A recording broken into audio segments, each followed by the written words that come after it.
Good morning students. पिछली class में मैंने आपको फिशर मैकेनिज्म के बारे में बताया था। उसके बाद मैंने उसकी लिमिटेशन और अब आता है मॉडर्न मैकेनिज्म। मॉडर्न मैकेनिज्म में एक्सप्लेन करता है कि जो ये फॉर्मेशन होता है कि 2 कार्बन जो इन्वॉल्वमेंट होता है उसके बेस के ऊपर कि इसमें एक चिलेट रिंग बनती है। चिलेट रिंग जो इसको एक्सप्लेन करती है कि 2 ही कार्बन तक इन्वॉल्व होगा तो ही उसमें ये चीज़ पॉसिबल है ओसाजोन। ठीक है, तो ग्लूकोज के साथ पहले मॉलिक्यूल की रिएक्शन NH2NH6H5 रिएक्शन। तो इसमें सबसे पहले ये वाटर मॉलिक्यूल्स यहाँ से बाहर निकलता है। वाटर मॉलिक्यूल यहाँ से बाहर निकलता है H, ये रिएक्शन H, तो यहाँ से ये वाटर मॉलिक्यूल बाहर निकलता है, यहाँ से -H2O बाहर होगा। ठीक है, उसके बाद ये H और H, तो इसमें जो आपका ये HOH, ये 2 चीज़ें हैं इसमें, जो आपका H और जो OH है। तो इसमें H और OH के बारे में आप क्या सोचेंगे? H और OH, तो इसमें से कौन सा बाहर निकलेगा, कौन सा बाहर निकलेगा? तो ये देखना है कि जो H है वो निकलेगा या OH है वो निकलेगा। तो इसमें जो H है वो क्या करेगा कि जो आपका ये था क्या H, ठीक है, इसमें आपके ये इसको निकालेगा और ये एज इट इज़ हो जाएगा और ये बॉन्ड फिर टूट जाएगा। ये है इसमें फॉर्मेशन। तो उसके बाद ये रीअरेंजमेंट होगी, ये बनेगा। ये बनने के बाद यहाँ पे एक चिलेट रिंग बनती है, H बॉन्ड बनता है, इसके इलेक्ट्रॉन यहाँ मूव अप हो जाएंगे और ये बॉन्ड यहाँ शिफ्ट हो जाएगा, तो ये बनेगा दैट इज़। उसके बाद यहाँ से फिनाइल हाइड्रोजन की फिर रिएक्शन, एक वाटर मॉलिक्यूल फिर बाहर, फिर ये आपके पास प्रोडक्ट आएगा। इसमें यहाँ से आपके पास तीसरा फिनाइल हाइड्रोजन यूज़ होगा और यहाँ से NH3 और यहाँ से ये अमोनिया मॉलिक्यूल बाहर निकलेगा और ये आपके पास फाइनली ओसाजोन फॉर्मेशन होगी। ये ओसाजोन फॉर्मेशन होगी, ओसाजोन फॉर्मेशन होगी। ठीक है, तो ये था modern mechanism of glucose osazone formation. तो ये फिशर मैकेनिज्म का थोड़ा सा रूप दूसरी टाइप में मॉडर्न मैकेनिज्म बोला उसने, तो ये था modern mechanism glucose osazone formation. ठीक है, उसके बाद आता है reaction of hydroxyl group of glucose, acetylation reaction. Acetylation reaction, CHO की रिएक्शन आपने पढ़ ली। अब आता है हाइड्रोक्सिल ग्रुप की रिएक्शन, ग्लूकोज की reaction of glucose of hydroxyl group. CHO की रिएक्शन आपने पढ़ ली। अब आता है हाइड्रोक्सिल ग्रुप की रिएक्शन। ठीक है, तो रिएक्शन आती है किसकी? ग्लूकोज की हाइड्रोक्सिल ग्रुप के साथ। रिएक्शन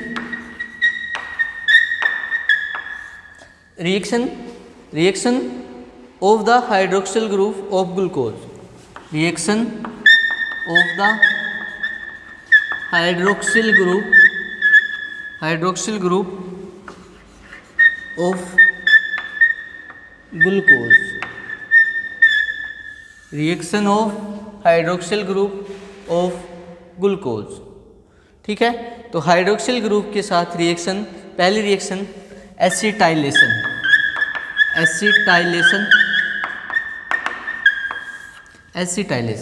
तो 5 हाइड्रोक्सिल ग्रुप हैं ग्लूकोज के अंदर, तो 5 ही एसिटाइल ग्रुप लगेंगे, एसिटाइल होगा। तो CHO, OH, H, OH, OH, OH, H, CH2, OH, CHO।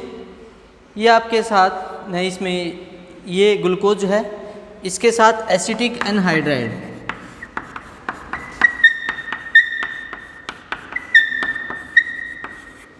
ये एसिटिक एनहाइड्राइड है। होता क्या है कि जो ऑक्सीजन जो मॉलिक्यूल है, ऑक्सीजन हाइड्रोक्साइल जो ग्रुप है, इसके ऊपर जो लोन पेयर है वो यहाँ आके अटैक करेंगे, ये बाहर हो जाएगा। तो आपके पास फॉर्मेशन क्या होगी, CHO O CO CH3 H H O CO CH3 O CO CH3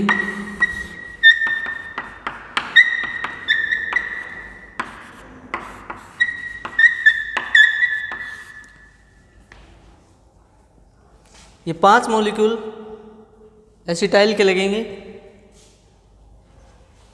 that is called acetylation reaction. ये बोला जाता है ग्लूकोज पेंटा एसीटेट, ग्लूकोज पेंटा एसीटेट, ग्लूकोज पेंटा एसीटेट, ग्लूकोज पेंटा एसीटेट, ग्लूकोज पेंटा एसीटेट बोला जाता है। एसिडिक एनहाइड्राइड की प्रेजेंस में ये रिएक्शन होगी। ठीक है, समझ में आई ये बात। आगे आता है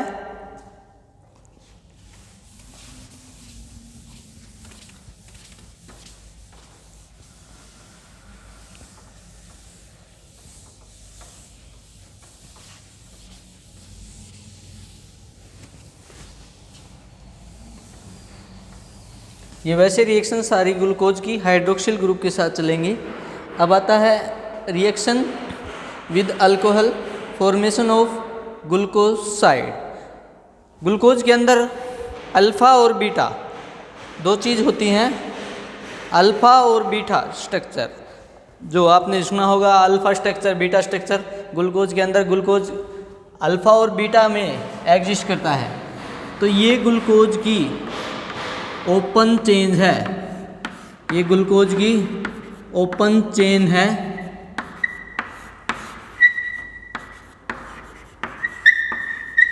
ये ओपन चेन स्ट्रक्चर है ग्लूकोज की। इसके अंदर जो ओपन चेन होती है वो माइनर क्वांटिटी में होती है और जो साइक्लिक स्ट्रक्चर होती है वो ज़्यादा क्वांटिटी में होती है। तो ये आपके पास CHO, ये OH H H OH OH H H CH2 OH। तो यहाँ पर आपका C double bond O H, यहाँ पे आपका फिर वही CHO OH H H OH OH H H CH2 OH।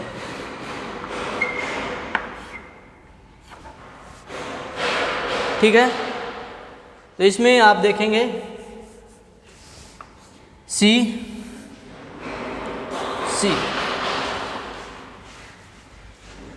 तो यहाँ से रिएक्शन स्टार्ट होती है। ये जो ऑक्सीजन के जो कार्बन 5th नंबर जो कार्बन है उसके ऊपर ऑक्सीजन है, ऑक्सीजन के ऊपर लोन पेयर है। ये अटैक करते हैं कहाँ पर, कार्बोनिल कार्बन पे, मतलब ये यहाँ अटैक करेंगे, ग्लूकोसाइड लिंकेज बनाएंगे ये, तो यहाँ अटैक करेंगे। तो यहाँ पर एक बार OH, मतलब जैसे यहाँ मूव अप होगा तो यहाँ से ये H बाहर निकलेगा, तो यहाँ पर H और यहाँ पर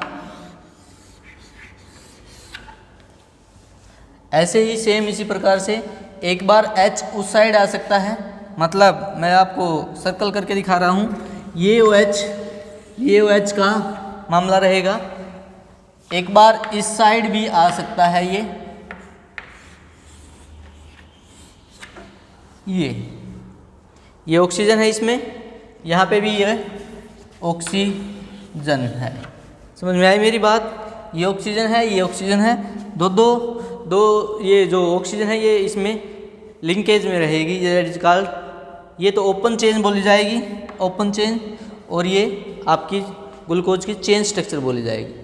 ठीक है, तो जो बीटा स्ट्रक्चर होती है, बीटा स्ट्रक्चर ये बोली जाएगी बीटा स्ट्रक्चर, ये क्या बोली जाएगी, बीटा ग्लूकोज, बीटा ग्लूकोज बोला जाएगा, ये अल्फ़ा ग्लूकोज बोला जाएगा, अल्फ़ा ग्लूकोज। वो आपके पास 64% होती है, ये आपके पास 64% होती है, और 64 में ये 36% होती है, ये 36% होती है। तो मैंने आपको क्या बताना था कि ग्लूकोज की रिएक्शन हाइड्रोक्सिल ग्रुप के साथ, ये ओपन चेन और चेन स्ट्रक्चर ऑफ ग्लूकोज, दो चीज़ें, ये स्ट्रक्चर जब आपका रिएक्शन विद, उसने बोला किसके साथ, अल्कोहल के साथ, तो रिएक्शन अल्कोहल के साथ होगी तो कहाँ रिएक्ट करेगा, इस OH के साथ रिएक्ट करेगा, इस मतलब CH3OH, ये रिएक्शन, जैसे आपके पास O C OH H C H OH C OH H C OH,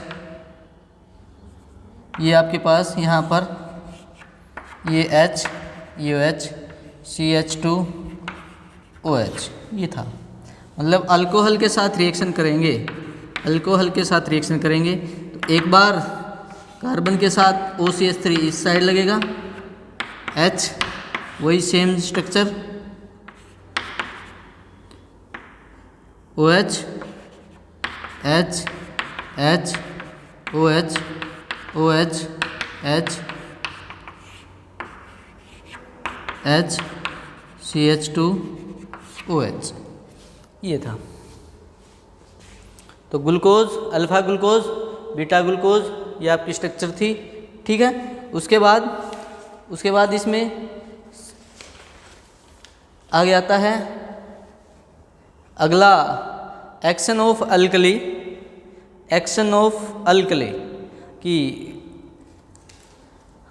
उसमें बेस के ऊपर ग्लूकोज का क्या इफ़ेक्ट पड़ेगा वो देखना है। तो इसमें अल्कली डालने से ग्लूकोज के अंदर तो हमें फ्रक्टोज मिलेगा और मैनोज मिलेगा। तो इसका जो नाम दिया गया वो लिखना है सबसे पहले कि उसने उसको बोला क्या। जब मैं डाइल्यूट अल्कली डालूँगा ग्लूकोज के अंदर तो मेरे पास दो स्ट्रक्चर और फॉर्म होती हैं ग्लूकोज से, एक तो फ्रक्टोज और एक मैनोज।